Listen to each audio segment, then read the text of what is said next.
jërëjëf merci de me redonner la parole et de permettre que ma mën a wax ak auditeurs yi.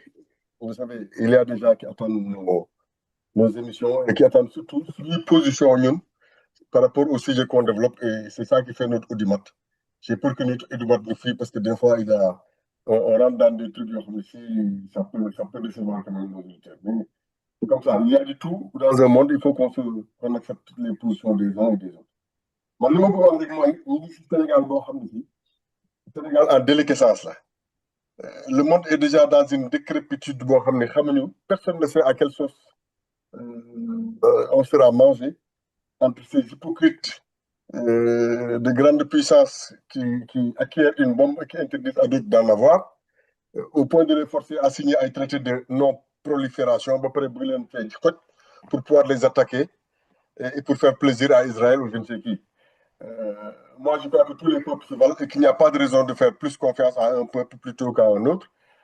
Dès l'instant que bombe atomique am na et que xam-xamu nit ñi moo tax nit ñi acquérir ko, si les peuples sont capables d'acquérir eux aussi par eux-mêmes seen xam-xam pour mun a enrichir de l'uranium et avoir la bombe atomique, on ne devrait pas le leur interdire. Mais ça, c'est pas ça.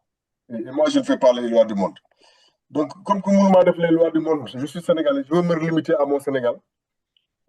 Dans une Afrique aussi en décrépitude avancée, hein, je veux qu'on s'arrête, nous, un moment au Sénégal, parce que nous sommes Mastata. Mastata, et je veux faire la politique de Pastef pour une fois, pour dire aux Sénégalais, attention, qui est loin de l'Indec, dès qu'il faut le toll. Une incompétence, ñàkk savoir-faire, ñàkk savoir-être, moo ñu ci yóbbu, et je reviendrai dessus. Ouais, le constat le plus urgent pour képp koo xam ne si Sénégalais nga te de sa xel mooy gis ngeen ni chaque mois ñu dem sur le marché obligataire ah def fa li ñuy wax appel public à l'épargne ay jàmbur di ñu lebal xaalis jàmbur di ñu lebal xaalis nag c'est la Côte d'Ivoire c'est il y a pas longtemps c'était le Mali en tout cas ay jàmburu zone bi ñuy lebal mooy zone UEMOA ça ne grandit pas le Sénégal et moi en tant que Sénégalais j'ai une honte accrue j'ai une grosse honte.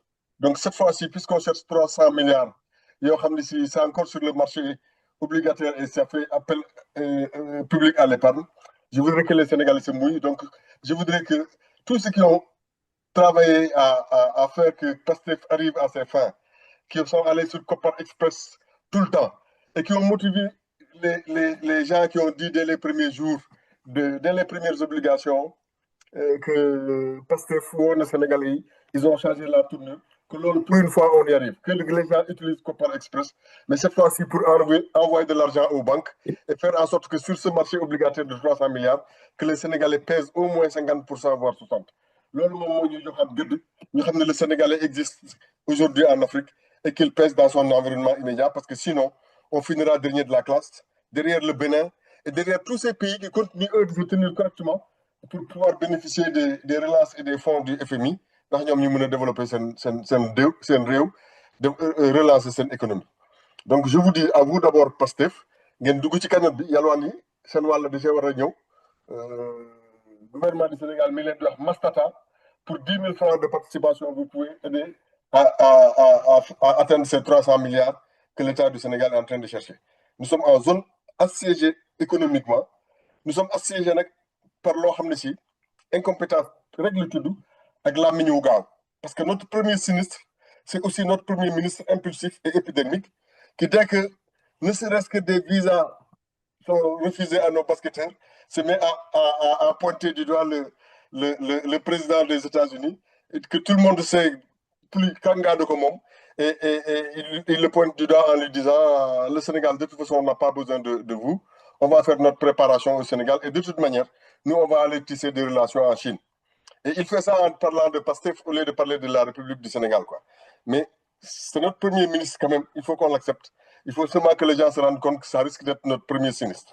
Voilà ce que je voulais dire aux gens pour dire que képp koo xam ne si borom kàddu nga ak borom ñaan na nga ñaan yàlla delloo sa xelu suñu premier ministre fexe ba téye làmmiñam muy wax ci loo xam ne si am na njëriñ te di bañ a gaaw a wax au point de mettre le Sénégal en danger parce que ça risque à terme de nous créer encore plus de problèmes qu'on en a. Voilà ce que je voulais dire aujourd'hui dans mon cri de cœur. Et puis parler de ma déception, parce que j'ai une quand même grande déception sur cette histoire de CEDEAO. normalement, la CEDEAO a une présidence tournante. Quand un pays anglophone prend, après c'est un pays francophone. Et après le pays francophone, on donne à un pays lusophone. Ça a toujours fonctionné comme ça. Curieusement, pour la première fois, alors que moi j'étais en train de dire, ça va donner de l'envergure à Diomaye Faye d'être président de la CEDEAO. Et puis peut-être que ça va créer bien la distance entre nous et AES, parce qu'il faut bien qu'on fasse ce marquage-là après le voyage de Sonko chez Traoré qui ne nous a pas respectés. Donc moi, j'ai vraiment beaucoup que le président Diomaye Faye devienne le président de la CEDEAO. Malheureusement, malgré tous les pronostics favorables au dernier moment, ils ont donné ça quand même au Sierra Leone. Julius Mada Bio, voilà, c'est ça son nom. Et ce Julius Mada Bio, pour moi, n'est pas plus représentatif que Bassirou Diomaye Faye, au point que nous avons dit que le président du CEDEAO, au point de ne même pas respecter cette présidence tournante, parce que celui qui sortait, lui, est un président anglophone. Donc, on ne devait pas redonner la présidence à un président anglophone pour une deuxième fois, alors que les francophones attendaient. Quoi. Mais en même temps, je me pose la question, qu'est-ce qui se passe? Sénégal, qu'est-ce qui se passe? Qu'est-ce qui est en train de nous tomber sur la tête au point que tout ce qui doit couler de source devient source de problème?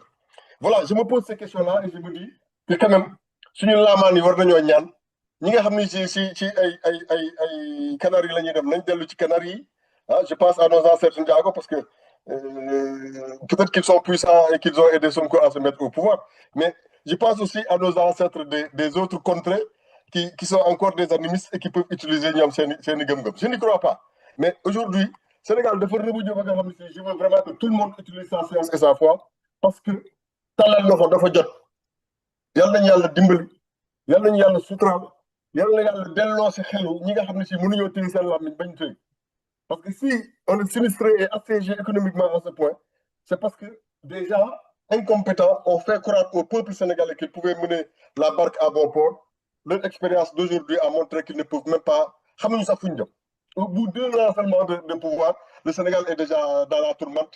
Quel est ci àdduna au point que même quand notre président doit devenir le président de la CEDEAO, nous sommes évincés au poteau au dernier moment. Eh bien, je ne suis pas content. C'est ça mon cri de cœur. Il va falloir que les gens m'entendent et sachent que yërëm ñu jot na ñaanal réew mi jot na. Je ne le fais vraiment pas pour être politicien et pour balancer des pots de banane à nos amis de Pastef, mais pour dire à tous les Sénégalais que l'heure est à l'unisson et qu'il faut vraiment qu'on se reparle et qu'on taise nos querelles pour la survie suprême de ce pays. Parce qu'il y a encore 4 ans à tenir. 4 ans. 4 ans avant ici, la zone continue d'être assiégée. Le FMI nous a fermé ses portes. Nos amis refusent de nous prêter de l'argent ou d'être avec nous. Le Sénégalais yëngu na.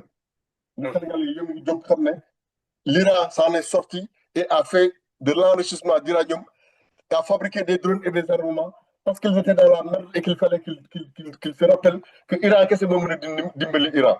Et aujourd'hui, il faut que les Sénégalais reviennent à l'essentiel et se rendent compte que les Sénégalais, qu'est-ce que c'est le Sénégal. Ñi mën a ñaan nañu ñaan ñi mën a liggéey nañu liggéey ñi mën a inventer nañu inventer lu waay xam na ko def mais ce pays-là est en train de sombrer dangereusement et si on ne fait pas attention on va tous clamser loolu rek laa bëggoon a wax tey